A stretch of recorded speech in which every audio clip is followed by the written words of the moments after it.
What's up, y'all, man? This is NBA Dope Boy. I'm coming to you with another video. This that no nonsense. And in life, it is great and it is of a humbling mindset. And I would say humble because humbleness is very important in our lives, that we should not expect things to come. We should go out there and try to earn those things. Even if they are to be expected, we should still have a mindset to somewhat earn in case that expectation change. When you look at Ben Simmons, you can tell that the media and the fans have expected him and him also to become this player, whether it's LeBron James or Magic Johnson.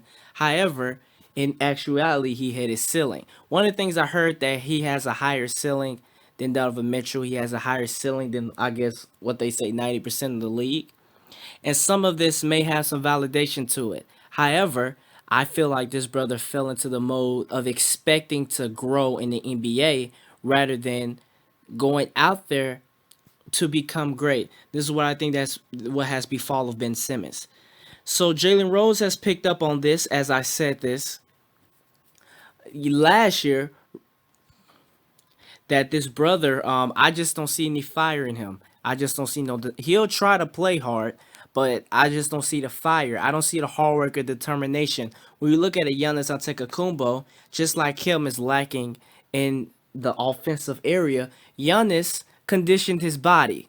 After he conditioned his body, he worked on his skill set. So now his skill set is catching up to his conditioned body. You have a lot of guys who are skilled but not conditioned, aka Nikola Jokic. I believe that's his name, Jokic, whatever how you say that name. The dude that played for the Denver Nuggets. He is skilled, but his body is not conditioned. Same with Joel Embiid. Joel Embiid can condition his body. He'll be the best big man in the league. However, you have guys who are conditioned, but they aren't skilled.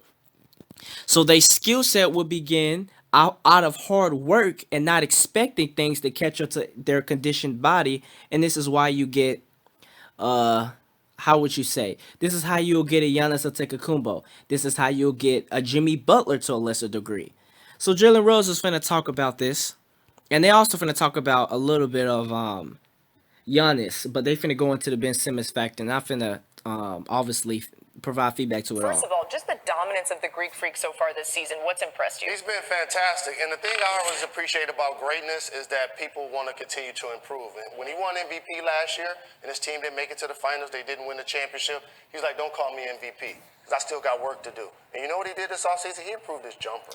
Exactly. Even though he won MVP, he said don't expect it because they even Giannis admit they was up 2-0 on Toronto. Guys were saying that Toronto didn't have what it take to beat Milwaukee. Milwaukee could have been up 0-3 if it wasn't for Middleton taking up stupid shots.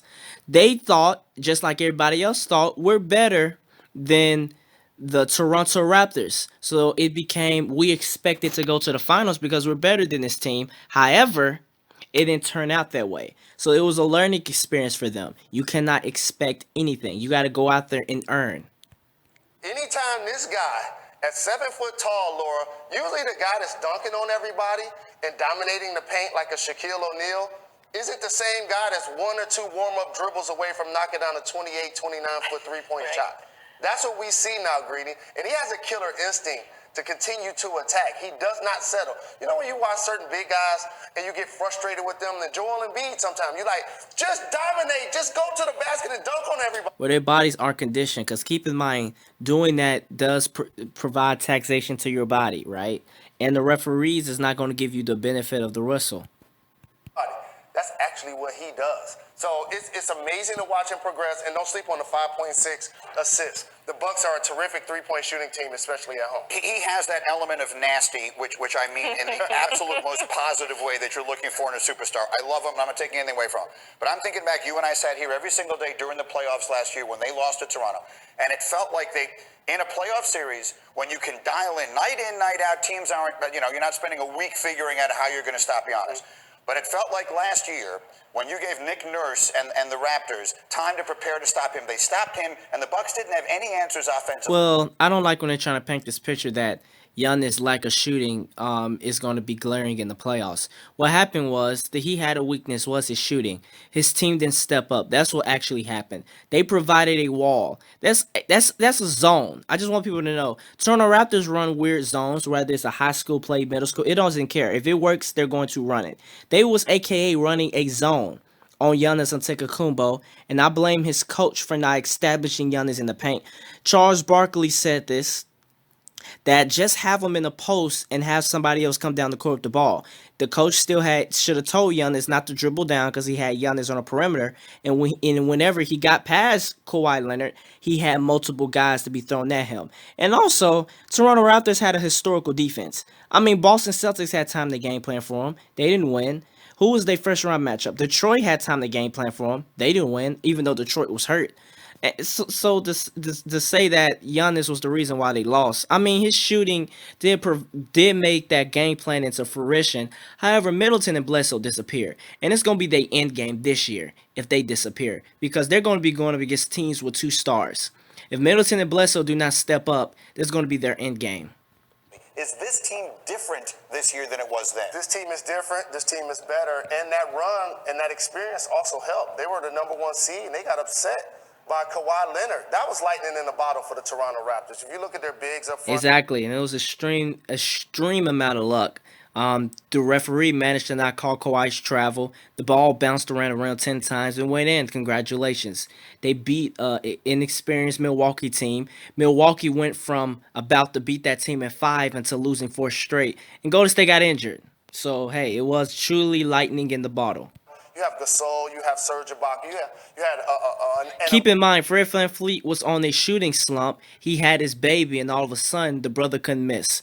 I mean, it was their year. It was their time. Sometimes you have time, sometimes you have years, and it was just their year. emerging Pascal Siakam. So you have multiple people that you could throw at the Greek Freak.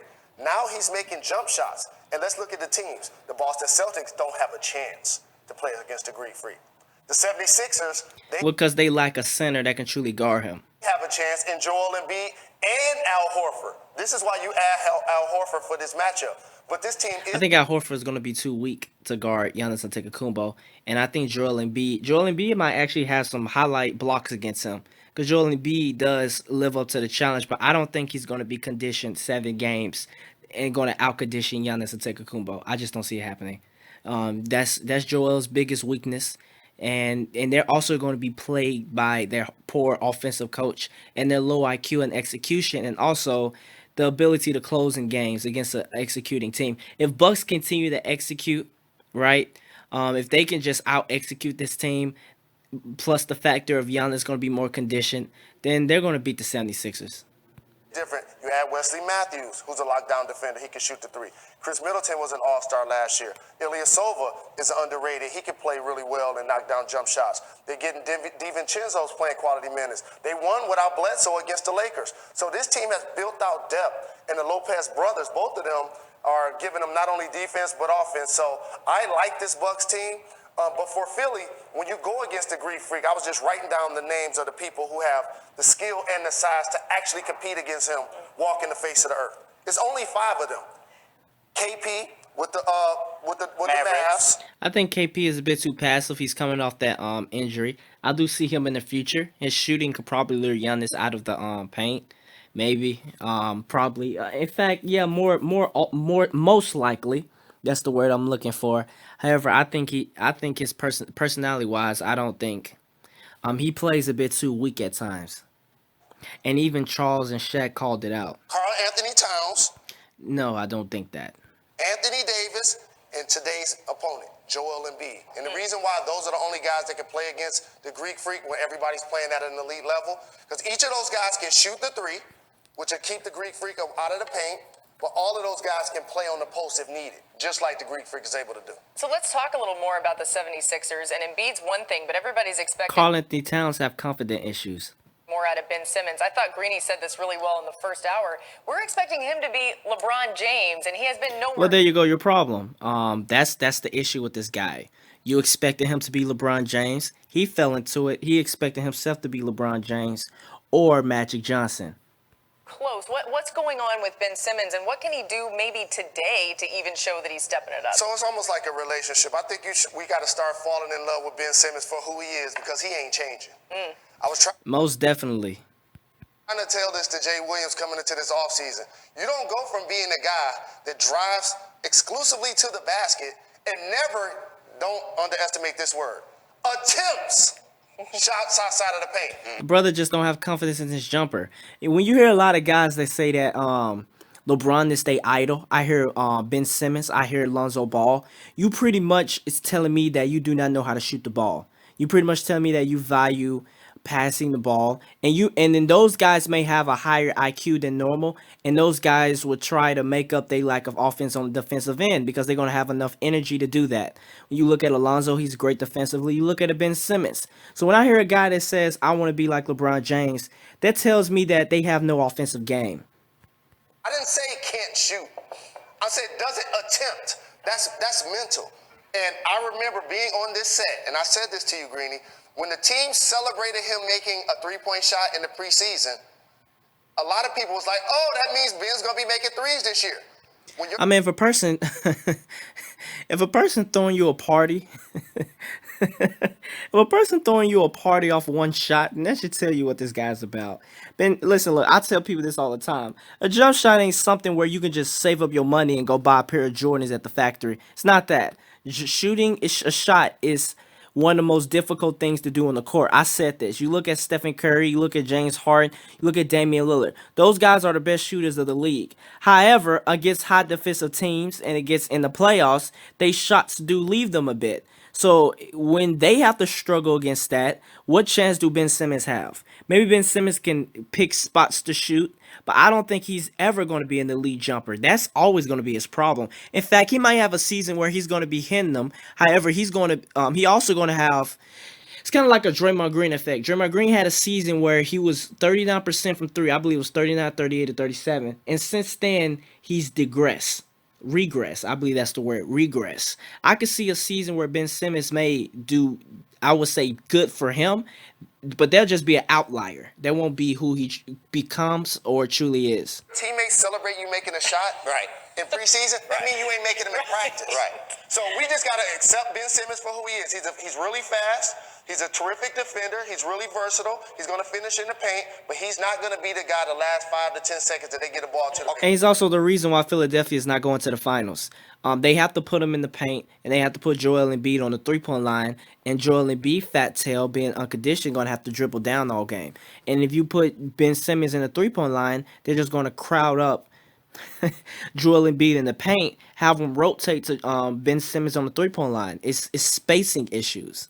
I'm with you on that, but if we're going to And you just can't play this brother the last seconds of the game. I mean, I understand that, for some reason he finds a way to get points, but he just never found a way to get points in the last seconds of important games. He just out there for no reason. that is going to be his ceiling, then I'm going to go back to what you said to me a year ago. I'm sitting right in these chairs. So for guys who want to be like LeBron James, I would say this. Find your go-to move. I'm just saying that.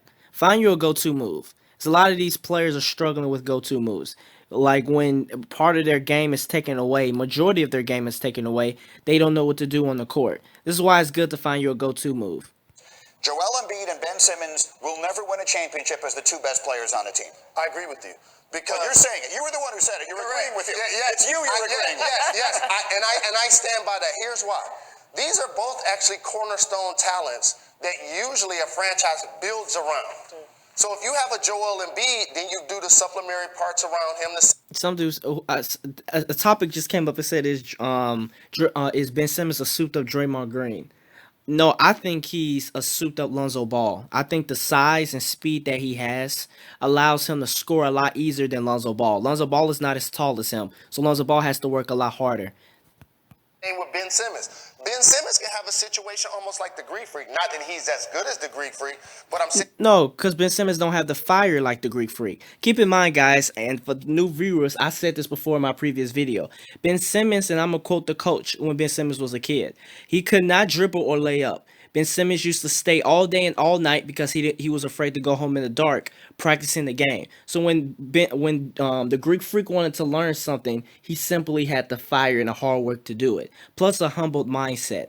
He does not expect anything. He goes out there and earn it. I don't see that fire from Ben Simmons. And that you need somebody that. I mean, if you're afraid to take, if you claim, listen, look, your heart and your actions tells who you are. A lot of these guys want to get into this. Oh man, you don't know, or he said this. But at the end of the day, you're gonna you're gonna tell what they call it. You're gonna tell a fruit by its tree, or you're gonna tell a tree by its fruit. So at the end of the day, how that person reacts, or how his heart and how his action speaks tells who he is. Ben Simmons doesn't have the courage nor the confidence to perform any jump shots during the game because he doesn't have any confidence in his shot, and he's telling you, I can't shoot. Ball, but you surround him. Giannis do have the courage and confidence, even though he shoots and shoot air balls. Guys make fun of him, but Giannis continues to do it because Giannis has the courage and confidence to do that because he worked on it. With shooters. With both of those guys playing together, at the end of the game, they're both on the baseline, Laura. They're clogging the paint. And then you have Al Horford, who's a capable three-point shooter, but not a knockdown three-point shooter. So it distorts the space. Al Horford is a glue guy. You can't have Al Horford on a team looking to do majority of the offense assignments. Al Horford is a glue guy. If you need a glue guy, Al Horford is a good player to get, especially if you need a glue guy that has to be a 4 or a center. For the Philadelphia 76ers. The Sixers, to me, are not the biggest threat to them in the conference. We're going to fight about this at some other time because it is the Boston Celtics who need to make one trade, and in my opinion, they could win the conference. Is you saying Andre Drummond? If Boston Celtics somehow make a trade and keep their pieces to get Andre Drummond, which I don't see happening, but if they manage to do it, then they are a contender in the East. That's it. I just wanted to talk about this conversation about Ben Simmons and what he needs to do or what he isn't doing. And just in life, do not expect anything. Go out there and earn it. Even if things are coming expecting, have the mindset of, something can also go wrong. I shouldn't because it gives you a sense of complacency. This is what's happening with Ben Simmons in his mind. He expected himself, due to what other people said, he has a high ceiling, so they just inherit him to be great. Oh man, over time you're going to be great, and it has become glaring. You should always work on the now, right? Well, if you like this video, make sure you like, share, and subscribe. If you are supporting the channel, thank you. If you're not, hit the notification bell, and that's it. Stand no nonsense.